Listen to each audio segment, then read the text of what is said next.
you've been one of the biggest legends in this game for a long time. Everybody looks to you as a guy who understands the game, a legendary, referee who really, I would say, has probably reffed probably some of the best fights in the history of MMA. How did you make the Bellator transition? Why did you make the Bellator transition? He didn't ref my Nate Diaz fight. He didn't ref. Just throwing that out there.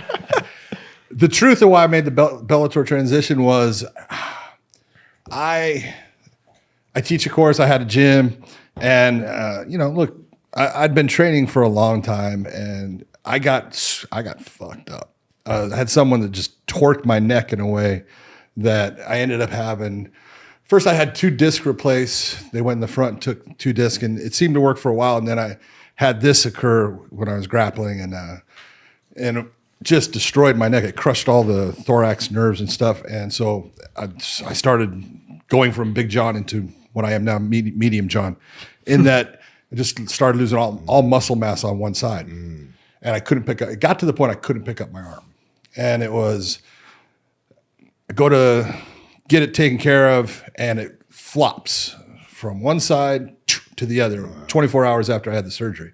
So then they went in the back and kind of fixed it. But I'm being honest, it was the Rose Namajunas versus Joanna Jędrzejczyk. If you watch that fight, you'll see how I stop it. Because I used to go, and everyone has their own way of doing things, but I used to be able to physically pick people up. If you were 155 pounds and down, I wouldn't go and dive my body between you. I would go and I'd pick you up and move you out because it was effective. You couldn't do anything about it. You weren't trying to fight me.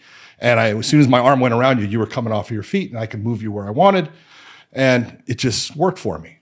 And so I was doing that fight, and I had my 3rd neck surgery. And I realized I don't think I can pick her up that way. And she's only 115 pounds. But I knew, because I had spent a month away, I'd canceled. You got to figure, I was working about 120 shows a year. Okay, so you got 52 weeks in the year. I was working about 120 shows.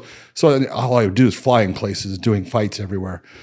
And then I took 1 month off to get this last surgery to see if I could get it fixed. Michael Bisping's got the same problem with his neck, and he's got, a lot of, you get headaches and you can't move things. And it gets shit. We had Bisping on the podcast, and literally like 35 minutes in, he was like this. Yep. He just couldn't sit still. He just kept moving because his neck is. Well, have you ever had a stinger? You know what a stinger is? I have. Okay. He never did no sports. Okay. Well, if you have a stinger and you know what it's like, I had a stinger that would not go away. Wow, that's annoying. It would go away for about 5 seconds, and then it would flare back up. That's when a nerve is in your neck. Like, it's like it's and really it would just shoot down to the end of your arm. Yeah. What's that? I'm trying to, so you could be one of us and know what it feel like. We're all the same people. So I did that fight. If you notice, I'll go and I reach over and I touch her, boom, and I say stop, and she does. It's perfect. It looks great, right? She jumps up off. She wins the fight. But I knew. I was like, I can't do this the same way. And then I did the George St. Pierre versus Michael Bisping. Everything was fine. But I knew at that point, I was like, you know what? I am never going to be the person that ends up not doing something the right way. At this point in my career, there was a lot of things I screwed up before. But at that point, I had learned I wasn't making mistakes. And I was doing things pretty well as far as every fight.